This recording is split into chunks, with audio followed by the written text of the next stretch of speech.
تو حضرت ابو ہریرہ کہتے ہیں انہوں نے حضور نے ہاتھ پکڑے اوپر کھینچا تو امام حسین نے پہلے اپنے پیر حضور کے گھٹنوں پہ رکھے، پھر نبی پاک کے سینے پہ رکھے، اور جب ان کا قد سر تھوڑا سا حضور سے اونچا ہو گیا تو محبوب فرمانے لگے چل بس کر، تو نے تو کہا تھا آپ کے برابر ہونا ہے، تو اوپر نکل گیا ہے، چل بس کر۔ فرماتے پھر امام حسین نے زبان باہر نکالی تو محبوب ان کی زبان چوسنے لگے، پھر ساتھ لٹا لیا اور انہیں سونگھنے لگے۔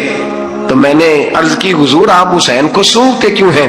تو فرمایا ابو ہریرہ مجھے حسین کے وجود سے جنت کی خوشبو آتی ہے، مجھے حسین کے وجود سے جنت کی۔ ایک دن حضور گزر رہے تھے، اصل اس طرح تھا کہ یہ نبی پاک کا حجرہ تھا، جن لوگوں کو اللہ نے مدینے کی زیارت کرائی ہے وہ جان سکتے ہیں نبی پاک کا حجرہ تھا، تو حضور کے حجرے کی اس جانب یعنی مسجد کی جو بالکل سیدھ ہے اس کی بیک میں سیدہ فاطمہ رہتی، تو حضور اکثر نہ نماز کے لیے جب نکلتے تو حضرت فاطمہ کے حجرے کے پاس سے ہو کر دوبارہ محراب میں جاتے۔ محبوب حجرے کے پاس سے گزرے تو امام حسین رو رہے تھے، تو حضرت فاطمہ نے کسی بات میں جھڑک دیا تو امام حسین رونے لگے، تو نبی پاک نماز کے لیے گئے تو واپس لوٹ آئے اور واپس تشریف لا کے کہا فاطمہ حسین کو کیا ہوا؟ عرض کی یا رسول اللہ تنگ کر رہے تھے میں نے ڈانٹ دیا ہے۔ کیا خوبصورت جملے ہیں حدیث پاک میں، سرکار نے فرمایا فاطمہ اس کو حسین کو نہ رونے نہ دیا کر، یہ جب روتا ہے نا تو میرے دل کو تکلیف ہوتی ہے۔ تو بی بی صاحبہ کہتی ہیں یہ حکم آیا نبی پاک کا میرے نام، پھر میں نے ڈانٹنا چھوڑ دیا۔ یہ ان کے فضائل تھے کم، ان کی تربیت خود نبی پاک نے فرمائی، خود ڈیوٹی۔ میں کسی منطق کا فلسفہ میں اب تو اللہ تعالیٰ معاف کرے، پہلے ہم لوگوں کو کہتے تھے فلانی مجلس میں نہ جانا فلانی، اب تو مصیبت بن گئی ہے، جانے کی ضرورت نہیں، ہر شے موبائل میں آ گئی۔ مجھے بھیجتے ہیں کہتے ہیں حضرت صاحب یہ ذرا سننا، یہ ذرا سننا، کل کراچی سے کچھ مہمان آ گئے اور بچوں نے وہ کلپ سنبھال کے یہ مولوی دیکھو کیا کہتا ہے۔ اب آیتیں پڑھی جا رہی ہیں قرآن پاک کی، اتنا ٹکڑا یہاں سے لیتے ہیں اتنا ٹکڑا یہاں سے لیتے ہیں اور ملا کے پتہ نہیں کون سا مکسچر بنا رہے ہیں، کسی آیت کا ترجمہ نہیں، کوئی واضح حدیث نہیں، ایسے ہوا ہوگا پھر اس کو اس سے جوڑ لیں تو کیا بنتا ہے، اتنی جمع کر، یہ کون سا دین ہے جو توڑ مروڑ کے بیان کر رہے ہیں؟ کون سا مذہب ہے؟ دین تو واضح کھلی کتاب ہے۔ اب ہمارا یہ شوق ہے، ہم ہر تماشا دیکھنا چاہتے ہیں، ہم اپنے لوگوں کی قدر نہیں کرتے اور بڑی بڑی دور جا کے ہم غلط معاملات میں جاتے ہیں، پھر ذہن ہمارے شکوک کا شکار ہوتے ہیں۔ ہمیں سمجھنا چاہیے کوئی ایسی کسی دلیل کی ضرورت نہیں ہے، جب ان کے واضح چیزیں ان کی کتابیں میں موجود ہے، حدیث میں موجود ہے، قرآن مجید میں ان کے فضائل کھل کے موجود ہے تو دور جانے کی کیا ضرورت؟ حضور ان کی ٹریننگ کراتے تھے۔ پہلی بات تو یہ ہے کہ نبی پاک نے دعا مانگی تھی، یا اللہ میرے گھر والوں کو زیادہ روزی نہ دینا، انہیں ایک وقت روٹی دینا، ایک وقت کی بھوک دینا۔ یہ جو 10 دن کربلا میں انہیں ٹینشن نہیں نہ ہوئی، انہیں عادت تھی فاقہ کرنے کی، انہیں 3 دن وصلی روزے رکھنے کی عادت تھی، پہلی بات۔ دوسرا یہ کہ جہاد کی تربیت حضور خود کراتے۔ حضرت فاطمہ زہرا کہتی میں پردے کے پیچھے دیکھ رہی تھی، نبی پاک نے امام حسن اور حسین سے فرمایا چلو میرے سامنے کشتی لڑو، تو دونوں حضرات آپس میں جب کشتی لڑنے لگے تو نبی پاک نا امام حسن کو کہتے ہیں حسن حسین کو ٹانگوں سے پکڑو، حسن حسین کو پیچھے سے پکڑو۔ جب نبی پاک بار بار امام حسن کو بتا رہے تھے تو سیدہ پیچھے سے بول پڑی، کہنے لگی یا رسول اللہ آپ چھوٹے کو بتائے، آپ بڑے کو بتا رہے ہیں، بڑا تو پہلے 11 مہینے بڑا ہے، تو آپ چھوٹے کو بتائے بڑے کو بتا رہے۔ تو فرمایا فاطمہ تو چپ کرنا، جو میں دیکھ رہا ہوں تو نہیں نہ دیکھ رہی، ایک کو میں بتا رہا ہوں دوسرے کو جبریل امین بتا رہے ہیں۔ تو یہ حضور نے اپنے سامنے ان کی تربیت کی، ٹریننگ۔ ہوا یہ کہ یزید جب امیر بنا نا، 2-3 چیزیں ہوتی ہیں جب کسی بندے کو قابو کرنا ہوتا ہے، 2-3-4-5 چیزیں ایسی ہوتی ہیں جس سے بندہ قابو آتا ہے۔ تو اس نے بھی فوری طور پہ یزید نے دیکھا میرے لیے مسئلہ کیا بن سکتا ہے۔ ولید بن عتبہ اس وقت مدینے کا گورنر تھا، یزید نے اس کو خط لکھا کہ امیر عرب کا رواج آج بھی ہے کہ جب تک نئے خلیفہ کی بیعت نہیں ہو جاتی پرانے کے انتقال کی خبر ہی نہیں دیتے، اس کو رکھے رکھتے ہیں، یہ ان کا طریقہ ہے۔ وہ کہتے ہیں کہ ولی عہد اچھی طرح قبضہ کر لے پھر بتائیں گے۔ حضرت امیر معاویہ کا وصال ہو گیا، بتایا نہیں۔ یزید نے اب کیا کیا، کیونکہ بڑا چلاک آدمی تھا، بڑا شاطر تھا، بڑا تیز تھا، اس نے ولید کو خط لکھا، کہنے لگا کہ فوری طور پہ عبداللہ ابن عباس کو بلاؤ اور اسے کہو میری بیعت کرے۔ یہ جو بیعت ہوتی تھی نا، یہ بھی سن لے کیا ہوتی تھی، یہ بیعت حلف ہوتا تھا کہ میں اللہ رسول کے نام پہ حلف دیتا ہوں کہ میں یزید کی اطاعت کروں گا، میں اس کے خلاف کوئی بغاوت نہیں کروں گا. کوئی یہ بیعت لوگ سمجھتے ہیں کہ بس ہاتھ پکڑنے کا نام بیعت تھا. اس بیعت کا متبادل جمہوری ملکوں کے اندر ووٹ آیا ہے تو کہا بیعت کرے. حضرت عبداللہ ابن عباس کو بھی بلاؤ, عبداللہ بن زبیر کو بھی بلاؤ, امام حسین کو بھی بلاؤ. امام حسین آدھی رات کے وقت بیٹھے تھے مسجد نبوی میں, چونکہ 5 نمازوں کی آپ امامت کرتے. امام حسین نماز پڑھا کے عشاء کی بیٹھے تھے جناب عبداللہ بن زبیر. عبداللہ بن زبیر کون تھے؟ یہ نبی پاک صلی اللہ علیہ وسلم کی پھوپھی پوتے تھے اور جناب صدیق اکبر کے نواسے تھے, حضرت عبداللہ بن زبیر. اور جناب زبیر بن عوام عشرہ مبشرہ صحابی ہیں, ان کے بیٹے تھے. بہت زیرک آدمی تھے, یہ بھی امام حسین کے پاس بیٹھے تھے. عبداللہ ابن عباس بھی تھے جو حضور کے چچا کے بیٹے ہیں, اس امت کے پہلے مفسر ہیں قرآن پاک. یہ لوگ بیٹھے تھے تو ولید نے ایک بندہ بھیجا, اس نے آ کے کہا جناب آپ کو گورنر صاحب نے بلایا ہے. تو عبداللہ بن زبیر کہنے لگے حسین اس وقت بلانے کی بات سمجھ میں نہیں آئی. تو امام حسین بڑے بصیرت والے تھے, اللہ نے بصیرت دی تھی.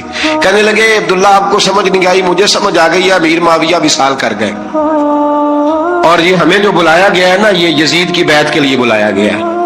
تو کہا پھر آپ آدھی رات کو نہ جائیں, آپ کے لیے خطرہ ہوگا. تو امام حسین فرمانے لگے خطرہ حسین کو نہیں ہوتا. نہیں کہا پھر بھی آپ مہربانی کریں ذرا احتیاط سے جائیں.